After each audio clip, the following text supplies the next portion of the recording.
Hi good morning. त्वमेव माता च पिता त्वमेव बन्धुश्च सखा त्वमेव विद्या द्रविणं त्वमेव सर्वं मम देवदेव। ശ്രീമദ് ഭഗവത്ഗീത 4-ാം അധ്യായം ജ്ഞാനകർമ്മ സന്യാസയോഗം. ഇതിൽ വളരെ ഫേമസ് ആയിട്ടുള്ള 7-ാമത്തെ ശ്ലോകം ആണ് കഴിഞ്ഞ ദിവസം നമ്മൾ ചൊല്ലിയത്. യഥാ യഥാ ഹി ധർമ്മസ്യ ഗ്ലാനിർഭവതി ഭാരത അഭ്യുത്ഥാനമധർമ്മസ്യ തദാത്മാനം സൃജാമ്യഹം. അടുത്തത് അതിനേക്കാൾ ഫേമസ് ആയിട്ടുള്ള ശ്ലോകമാണ് 8-ാമത്തെ ശ്ലോകം. പരിത്രാണായ സാധൂനാം വിനാശായ ച ദുഷ്കൃതാം ധർമ്മസംസ്ഥാപനാർത്ഥായ സംഭവാമി യുഗേ യുഗേ. ഈ ശ്ലോകം കേൾക്കാത്തൊരു ലോകത്ത് തന്നെ ആരും ഉണ്ടാവില്ല അല്ലേ. ധർമ്മസംസ്ഥാപനാർത്ഥായ സംഭവാമി യുഗേ യുഗേ. അപ്പോൾ എന്തിനാണ് ഞാൻ ജന്മമെടുക്കുന്നത് എന്നുള്ള സംശയം അർജുനൻ നീക്കി കൊടുക്കുകയാണ് ഓരോ ശ്ലോകത്തിലൂടെ. ഇതിൻ്റെ മലയാളം: സജ്ജനങ്ങളെ രക്ഷിക്കാൻ ദുർജനാചാരം മാറ്റുവാൻ ധർമ്മം രക്ഷിക്കുവാനായി ഞാൻ ഉത്ഭവിക്കും യുഗേ യുഗേ. സാധൂനാം പരിത്രാണായ, സജ്ജനങ്ങളെ സംരക്ഷിക്കുന്നതിന് വേണ്ടിയിട്ടും, ദുഷ്കൃതാം വിനാശായ, ദുർജനങ്ങളെ നശിപ്പിക്കാനും, ധർമ്മസംസ്ഥാപനാർത്ഥായ, ധർമ്മം നിലനിർത്താനുമായി യുഗേ യുഗേ സംഭവാമി, യുഗങ്ങൾ തോറും ഞാൻ അവതരിക്കുന്നു. അതായത് ഓരോരോ അവതാരത്തിനും ഓരോ ലക്ഷ്യമുണ്ടല്ലോ. അപ്പം ഭഗവാൻ എന്തിനാ ഇടയ്ക്കിടയ്ക്ക് ഇങ്ങനെ ജന്മം എടുക്കണമെന്നുള്ള സംശയം ആർക്കെങ്കിലും ഉണ്ടെങ്കിൽ അത് ഇപ്പോൾ ദൂരീകരിക്കപ്പെടും. നേരത്തെ പറഞ്ഞു, ധർമ്മത്തിന് ഗ്ലാനി വരുമ്പോഴെല്ലാം, ധർമ്മം ക്ഷയിക്കുമ്പോൾ അധർമ്മങ്ങൾ തലപൊക്കും, അധർമ്മങ്ങൾ തലപൊക്കുമ്പോൾ ഞാൻ ഇവിടെ അവതരിക്കേണ്ടി വരും. അപ്പോൾ എനിക്ക് ഈ അവതാരത്തിൽ 3 ഉദ്ദേശങ്ങളുണ്ട്. എന്തൊക്കെയാണ് ഉദ്ദേശങ്ങൾ? ഒന്ന്, സജ്ജനങ്ങളെ സംരക്ഷിക്കണം. അതായത് ജ്ഞാനമാർഗത്തിൽ കൂടെ സഞ്ചരിക്കുന്ന സാധുക്കളായിട്ടുള്ള ധാരാളം ജനങ്ങളുണ്ട്. അവരെ സംരക്ഷിക്കേണ്ടത് എൻ്റെ കടമയാണ്. ആ കടമ നിർവഹിക്കാൻ വേണ്ടിയിട്ട് ചിലപ്പം ദുർജനങ്ങളെ നശിപ്പിക്കേണ്ടി വരും. അപ്പോൾ 2-ാമത്തെ ഉദ്ദേശം അതാണ്. സജ്ജനങ്ങൾക്ക്, ധർമ്മത്തിന് എതിരായി നിൽക്കുന്ന അധർമ്മം അല്ലേ, സജ്ജനങ്ങൾക്ക് എതിരായി നിൽക്കുന്ന, അവരുടെ വഴിയിൽ തടസ്സമായി നിൽക്കുന്ന ദുർജനങ്ങളെ എനിക്ക് നശിപ്പിക്കേണ്ടി വരും. ഇനി 3-ാമത്തെ ഉദ്ദേശം എന്താണ്? ധർമ്മം നിലനിർത്തണം. ഇത് 3 ഉദ്ദേശം. അപ്പോൾ ഓരോ പ്രാവശ്യവും ഭഗവാൻ ജന്മം എടുക്കണമെങ്കിൽ എന്തെങ്കിലും ഒരു ആഗ്രഹം ഉണ്ടാവും. ആഗ്രഹമില്ലെങ്കിൽ കർമ്മമില്ലല്ലോ അല്ലേ.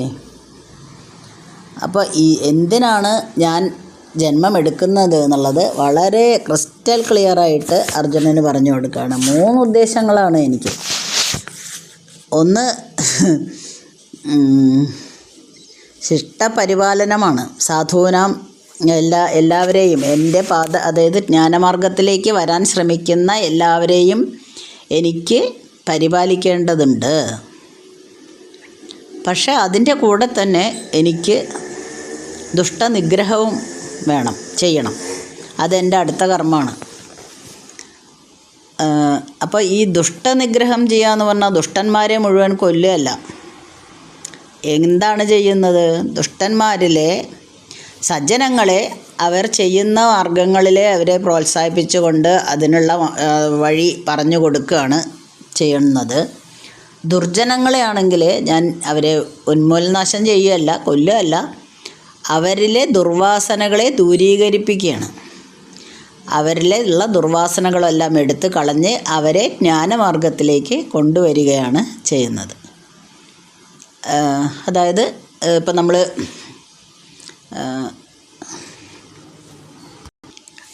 നമ്മൾ പറയുന്ന പോലെ ഭഗവാൻ നേരിട്ട് വന്നിട്ടല്ല ചെയ്യുന്നത്. ആരെങ്കിലും സൽപുരുഷന്മാർ ധാരാളം ഉണ്ടാവും. അപ്പോൾ ഓരോരുത്തരും നാശത്തിലേക്ക് കൂപ്പുകുത്തുകയാണെങ്കിൽ, ഇപ്പോൾ ഈ കുട്ടികളാണ് കള്ള് കഞ്ചാവ് ഇങ്ങനത്തേലേക്ക് കൂപ്പുകുത്താൻ ശ്രമിക്കുന്നതെങ്കിൽ മാതാപിതാക്കന്മാർ അവരെ നിയന്ത്രിക്കുന്നത് പോലെ അവരെ പറഞ്ഞ് മനസ്സിലാക്കി ഉപദേശിച്ച് അവരുപയോഗിക്കുന്ന സാധനങ്ങളുടെ ദൂഷ്യവശങ്ങളെല്ലാം പറഞ്ഞു കൊടുത്ത് അവരെ നന്മയിലേക്ക് നയിക്കാൻ ശ്രമിക്കുന്നത് പോലെ ഇവിടെ ദുർവാസനകളെല്ലാം അകറ്റി ദുർജനങ്ങളെ ജ്ഞാനികളുടെ തലത്തിലേക്ക് സജ്ജനങ്ങളാക്കി മാറ്റാനാണ് ശ്രമിക്കുന്നത്. അതിനു വേണ്ടിയിട്ട് ധാരാളം അവതാര പുരുഷന്മാർ ഇവിടെ ഉണ്ടായിട്ടുണ്ട്. കുറേ നമുക്ക് തന്നെ അറിയുന്ന ആർഷഭാരതത്തിൽ ധാരാളം മഹായോഗികളുണ്ടായിരുന്നു. ശ്രീരാമഹംസ പരമഹംസർ, വിവേകാനന്ദ സ്വാമിജികൾ, അരവിന്ദ ഘോഷ്, അങ്ങനെ എല്ലാവരും. ഇപ്പം നമ്മുടെ ഇന്ത്യയുടെ സ്വാതന്ത്ര്യ സമരം എടുക്കുകയാണെങ്കിൽ മഹാത്മാഗാന്ധി തന്നെ ധർമ്മത്തിന് വേണ്ടി നിലകൊണ്ടതാണെന്ന് എല്ലാവർക്കും അറിയാവുന്നതാണ് അല്ലേ. പിന്നെ മറ്റ് നേതാക്കളുണ്ടായിരുന്നല്ലോ, ബാലഗംഗാധര തിലക്, അങ്ങനെ കുറേ ധാരാളം നേതാക്കൾ നമ്മുടെ ഇന്ത്യക്ക് വേണ്ടിയിട്ട് പരിശ്രമിച്ചിട്ടുണ്ട്. ഇവരെല്ലാവരും ഒരേ ഉദ്ദേശമാണ്. എന്താണ്? ധർമ്മം. അതായത് എന്താണോ ന്യായം അതിവിടെ നടപ്പാക്കപ്പെടണം. അതായിരുന്നു അവരുടെ ഉദ്ദേശം. ഇവിടെ ഭഗവാൻ എവിടെയൊക്കെ ഇങ്ങനെ നാശങ്ങൾ വരുന്നു, അധർമ്മം തലപൊക്കുന്നു, അവിടെ ഞാൻ അവതരിക്കുന്ന നേരത്തെ ശ്ലോകത്തിൽ പറഞ്ഞതിനെ ഒന്നും കൂടെ ഉറപ്പിക്കുകയാണ്. ഞാനിവിടെ വന്നിരിക്കുന്നത് ഈ 3 ഉദ്ദേശങ്ങൾക്കാണ്. അത് ഞാൻ ചെയ്യും. അപ്പോൾ കൃഷ്ണൻ്റെ, സാക്ഷാൽ ശ്രീകൃഷ്ണൻ്റെ എന്താണ് ശ്രീകൃഷ്ണൻ, അല്ലെങ്കിൽ ശ്രീകൃഷ്ണൻ്റെ വിശ്വരൂപത്തെക്കുറിച്ച് കാര്യമായ അറിവ് അർജുനന് ഇല്ലാത്തതുകൊണ്ടാണ് ശ്രീകൃഷ്ണൻ ഇത്രയും വിശദീകരിക്കേണ്ടി വന്നത്. ആദ്യത്തെ ഒരധ്യായത്തിൽ എന്താണ് ചെയ്തത്? അവിടെ ഞാനിനി ഇല്ല എന്നും പറഞ്ഞ് അവിടെ തേർതട്ടിലിരുന്ന അർജുനനാണ്. പക്ഷേ അവിടെ എനിക്കിപ്പോൾ എൻ്റെ നിലപാടിനെ ന്യായീകരിക്കുക എന്നല്ലാതെ തൻ്റെ ജയത്തിന് വേണ്ടിയിട്ട്, അല്ലെങ്കിൽ തനിക്ക് നമ്മുടെ യുദ്ധം ജയിക്കാൻ വേണ്ടിയിട്ട് എൻ്റെ സുഹൃത്തിനെ ആശ്രയിക്കണം എന്നുള്ള ഭാവമൊന്നും അർജുനൻ തോന്നിയില്ല. യുദ്ധം ജയിക്കണം എന്ന ആഗ്രഹമേ ഉണ്ടായില്ലല്ലോ. യുദ്ധം വേണ്ട എന്നല്ലേ പറഞ്ഞത്. ഇവിടെ കുറച്ച് കഴിഞ്ഞപ്പോഴേക്കും, അതായത് ഭഗവാന്റെ ഒരു ഉപദേശം, മരുന്ന് ഡോസ് കുറച്ച് എത്തിയപ്പോഴേക്കും തന്നെ അർജുനൻ ആ നിലപാട് മാറ്റുന്നു. ഭഗവാനാണെങ്കിലോ അർജുനനെ കാണുന്നത് തൻ്റെ സുഹൃത്തായിട്ടും ഭക്തനുമായിട്ടും പിന്നെ തന്നോട് സഹായം അഭ്യർത്ഥിച്ച് വന്ന ഒരാളായിട്ടുമാണ്. 3 തരത്തിലാണ് കാണുന്നത്. അദ്ദേഹം സുഹൃത്താണ്, അർജുനൻ സുഹൃത്താണ്, അർജുനൻ എൻ്റെ ഭക്തനാണ്. മാത്രമല്ല ഇപ്പോൾ ഞാൻ അർജുനനെ സഹായിക്കേണ്ട ആളാണ്. അയാൾ സഹായഹസ്തമായിട്ടാണ് വന്നിരിക്കുന്നത്. ആ ആദ്യത്തെ നിലപാട് മാറ്റിയിട്ട് മരുന്നിൻ്റെ കുറച്ച് അംശം ചെല്ലുമ്പോഴേക്കും, ഉപദേശങ്ങൾ കുറച്ച് എത്തുമ്പോഴേക്കും തന്നെ അർജുനൻ വളരെ വിനയാന്വിതനായിട്ട് പറയുകയാണ്, ഞാൻ അവിടുത്തെ ശിഷ്യനാണ്, എന്നെ ഉപദേശിച്ചാലെന്ന്. അപ്പോൾ അത് അവിടെ ബഹുമാനമുണ്ട്, ഗുരുവിനോടുള്ള ബഹുമാനം കൂടെ കാണിക്കുന്നുണ്ട്. ഇനി വീണ്ടും ഭഗവാൻ അടുത്ത ശ്ലോകത്തിൽ, അപ്പോൾ ഈ ശ്ലോകം വളരെ ഫേമസ് ആയിട്ടുള്ള ഒരു ശ്ലോകമായിരുന്നു. എല്ലാവരും എന്നും തന്നെ പാടി നടക്കുന്ന ശ്ലോകമാണ് അല്ലേ, ധർമ്മ സംസ്ഥാപനാർത്ഥായ സംഭവാമി യുഗേ യുഗേ എന്ന്. അപ്പോൾ ഓരോ യുഗത്തിലും എവിടേക്കാണോ ആവശ്യം വെച്ചാൽ അവിടെ ഞാൻ എത്തിക്കോളും. അപ്പം നമ്മൾക്ക് നമ്മുടെ സംസ്കാരം ചോർന്നു പോകുമെന്ന് പേടിക്കണ്ട. ധാരാളം അവതാര പുരുഷന്മാർ ഇവിടെ ഉണ്ടായിട്ടുണ്ട്.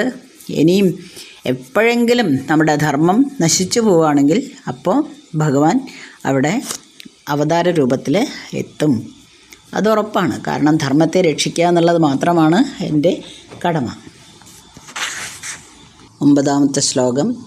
ജന്മകർമ്മ ച മേ ദിവ്യം ഏവം യോ വേത്തി തത്വതാ ത്യക്ത്വാ ദേഹം പുനർജന്മ നൈതി മാമേതി സർജുന. മലയാളം. ദിവ്യമെൻ ജന്മകർമ്മങ്ങൾ സത്യത്തിലറിയുന്നവൻ ദേഹം ത്യജിച്ചതിൽ പിന്നെ ജനിക്കില്ല, എന്നിൽ വന്നിടും. ഹേ അർജുന, മേ ദിവ്യം ജന്മഃ കർമ്മഃ ച ഏവം തത്വതഃ യഃ വേത്തി സഹ ദേഹം ത്യക്ത്വാ പുനഃ ജന്മഃ ന ഏതി മാം ഏതി. അല്ലയോ അർജുന, മേ ദിവ്യം ജന്മ, എൻ്റെ ദിവ്യമായ ജന്മവും കർമ്മ ച ഏവം തത്വതഃ, കർമ്മവും താത്വികമായിട്ട് ആരാണോ അറിയുന്നത്, യഹ വേത്തി സഹ, അയാൾ ദേഹം ത്യക്ത്വാ, ദേഹം ത്യജിച്ചിട്ട് പുനഃ ജന്മ ന ഏതി, പിന്നീടൊരു ജന്മത്തെ പ്രാപിക്കുന്നില്ല, പുനർജന്മം ഉണ്ടാകുന്നില്ല. മാം ഏതി, എന്നെ തന്നെ പ്രാപിക്കുന്നു. ഹേ അർജുന, ഞാൻ എന്തിനാണ് ഇവിടെ ജന്മമെടുത്തതെന്ന് നിനക്ക് ഇനിയും സംശയമുണ്ടെങ്കിൽ ഞാൻ ഒന്നും കൂടെ വ്യക്തമാക്കി തരാം. എൻ്റെ ദിവ്യമായ അവതാര ലീലകളെ വേണ്ട പോലെ മനസ്സിലാക്കുകയും നിരന്തരം ധ്യാനിക്കുകയും ചെയ്യുന്നവർ എല്ലാ ബന്ധങ്ങളിൽ നിന്നും മുക്തരായി എന്നെ തന്നെ പ്രാപിക്കും. ഒരു അനുഭൂതിയാണ് അല്ലേ, പരമാനന്ദമാണ്. അപ്പോൾ അത് ലഭിക്കാൻ വേണ്ടിയിട്ടാണ് എൻ്റെ അവതാര ഉദ്ദേശം. അതായത് ഭഗവാന്റെ പ്രവൃത്തികളെ എതിർക്കുന്ന ചില ആൾക്കാരുണ്ടാവും അല്ലേ, ഈ ബുക്കുകളൊക്കെ വായിച്ചിട്ട്. ഇപ്പം രാമായണത്തിൽ കൂടെ കടന്നു പോവുകയാണെങ്കിൽ, ഇപ്പോൾ രാമായണം കർക്കിടക മാസമാണ്, രാമായണം നോക്കുകയാണെങ്കിൽ ബാലിയെ വധിക്കുന്നു, ധാരാളം അസുരന്മാരെ വധിക്കുന്നു ശ്രീരാമചന്ദ്രൻ, സീതയെ ഉപേക്ഷിക്കുന്നു. രാവണനെ നിഗ്രഹിച്ചത് പിന്നെ അദ്ദേഹത്തിൻ്റെ ദുഷ്പ്രവൃത്തി കൊണ്ടാണെന്ന് എല്ലാവർക്കും അറിയാം. എന്നാലും അതിൻ്റെ ഇടയിൽ ധാരാളം ആൾക്കാരെ വധിക്കുന്നുണ്ട്. സീതയെ ഉപേക്ഷിക്കുക എന്നൊക്കെ പറഞ്ഞാൽ ഭാര്യയെ ഉപേക്ഷിക്കുകയൊക്കെ ചെയ്യണം. ഇതൊക്കെയാണോ നമുക്ക് തരുന്ന തത്വങ്ങൾ എന്നൊക്കെ ചോദിക്കുന്ന ആൾക്കാരുണ്ടാവും. ഇപ്പം നാരായണീയത്തിലാണെങ്കിലും രാസക്രീഡ, പിന്നെ ശ്രീകൃഷ്ണന് 16,008 ഭാര്യമാർ, കംസവധം, ഇതിനെയൊക്കെ എതിർക്കുന്ന ആൾക്കാർ, അങ്ങനെ ചോദ്യം ചെയ്യുന്ന ധാരാളം ആൾക്കാരുണ്ടാവും. അപ്പോൾ അവർക്കൊക്കെ ഉള്ള ഒരു താക്കീതും കൂടെയാണ് ഇത്.